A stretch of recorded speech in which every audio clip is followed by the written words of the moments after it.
I'm not a geologist or I'm not a biologist, but and I'm not a geobiologist, but I understand so far that, the life on planet Earth will continue even if we pollute it more, even if we warm it to an extent that our life could not be sustained. We know we have life in craters, at thousands of degrees, underwater. I don't know if you saw the news last week. This thing that was discovered in the Caribbean, and they suspect life is there. It's present at 3,000 degrees or whatever the number is. It is our lives that really are under threat. So in that sense, I think it's a human-centric issue, but I don't believe we should look at the world in a human-centric, or the Earth in a human-centric way. But I just wanted to mention that because I find that fascinating.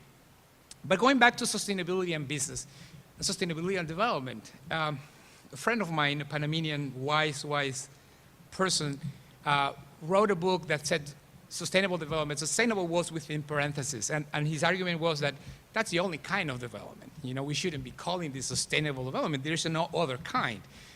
If you have something that is not sustainable, it's not development. It might be growth, might be economic growth for a while, might be a model of social model of some sort, but not necessarily development. And development definitely is, in my opinion, a human-centric definition. We are the objects of such a definition. And I think, as the discussion was started a little bit before, Anita brought it up, and growth obviously is necessary. And I'm now speaking clearly with my hat of a developing country person. We need growth, but not any kind of growth. And that, I think, is very important. When you measure things, in a way, whatever you say, you define things like us. How you measure them is really how you are actually working on them or seeing them. And so if we think of development or growth as just GDP, as measured by standard, definitions of GDP or GNP, that's a problematic definition to me. Not that it's not useful, but it's clearly incomplete.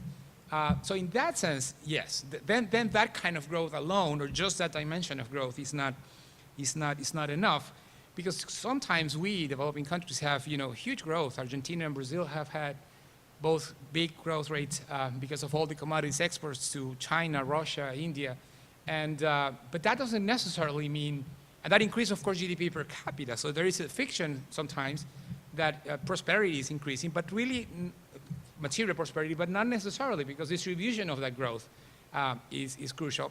The human value added of that growth is also crucial. And those are both business concepts, because in my opinion, who defines those two things, who defines what the human value added of exports or production is, and who define how they're distributed, are really managers, executives, entrepreneurs. They decide what to pay for someone's time, right, or for someone's labor. And there is a matter of fairness to be addressed as human beings, and I think everyone in this room would agree to that. But everyone out there in the markets, not necessarily.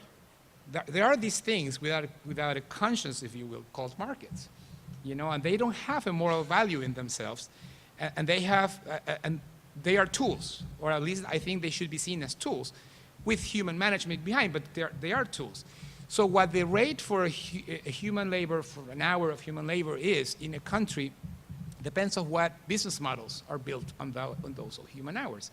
And clearly, the pictures you showed were really interesting. And clearly, the business models for that firm is very different from, I don't know, a firm that supplies to Whole Foods, one sponsor of this particular meeting, right? I live in Costa Rica, where one dear colleague of ours, another university in the country, international too, Earth University, has a very interesting business model in producing, for instance, organic bananas, which are sold to Whole Foods, through Whole Foods. The business model behind that is very different. The sustainability component is very different. The human value component is very different. And the distribution of wealth between labor, capital is very different. And it is a business decision. So to us, of course, we're a business school, we believe that, but to us, that's why this is crucial in the business community and, of course, in the business academia.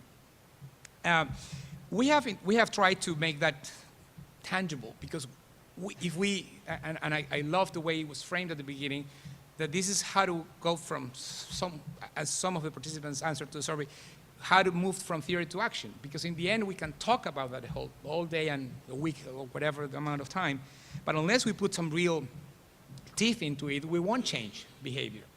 And so we need, for instance, we developed some tools on assessing competitiveness and assessing competitive advantage that actually measure environmental impact, both downstream and upstream. Downstream, your impact, or rather upstream first, impact that other activities, other economic activities have, or social activities have on your business. And that's an important measure of sustainability. You may have a great business model, but if someone is undermining your source of natural resources, or your natural resources that are key to your business model, you're going to disappear. You're not going to be sustainable. You won't keep it going for long. So you should care.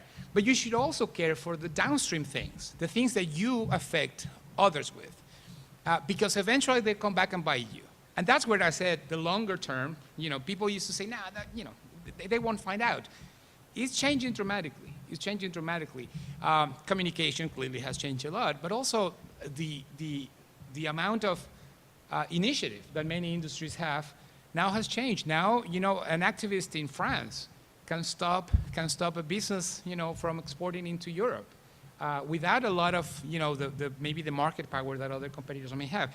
You may remember an early example of that. Remember the ban on Mexican tuna here in the US, when all the dolphin issues and the dolphins caught in the nets. It took less than a year for the Mexican industry to fix it. In less than a year, they had fixed it.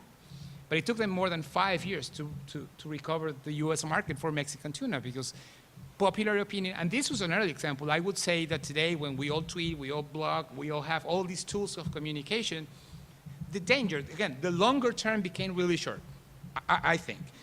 But it has to be measured. And I think that's one of the ways in which we academics should work and should contribute in giving the managers who have the enlightened self-interest, as a friend of mine likes to call it, who have that enlightened self-interest in their decision-making process.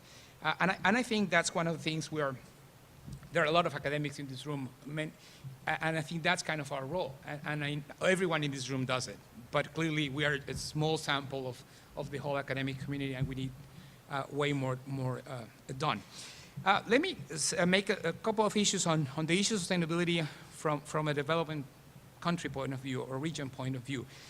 One is the dimension, the social dimension, and it was already mentioned today. So, I loved it very much, but many times sustainability equates to environmental sustainability, and that's only one part of the equation. The other part is really the social part. But there, again, let me tie it to business. And let me give you an example. I'm from Ecuador, as it was mentioned. Some years back, we were working in an industry, a very peculiar industry there. Do you know Panama hats? Okay. Do you like Panama hats? Great. Do you know that Panama hats are not made in Panama? Hopefully, well, if you didn't, now you know. Panama hats are made actually in Ecuador.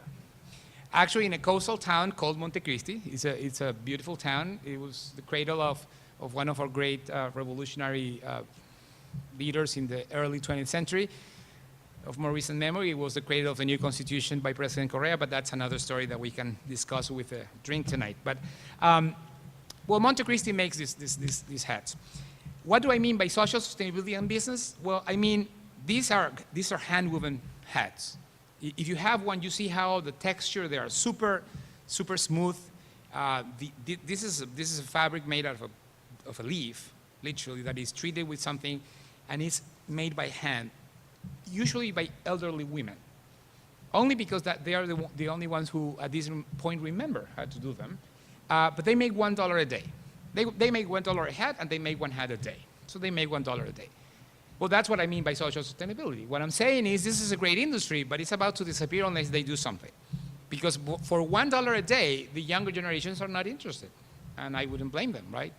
And of course, if you ask them, they will say, well, it's intermediaries. But when we went there some years ago and we looked at what the intermediaries were making, they bought at 1 and sold at 2 in the port, or the airport, really. Because it's, and they are sold at 100 in New York City, across the river. So many times when you look at, the local experience, they have a part of a vision,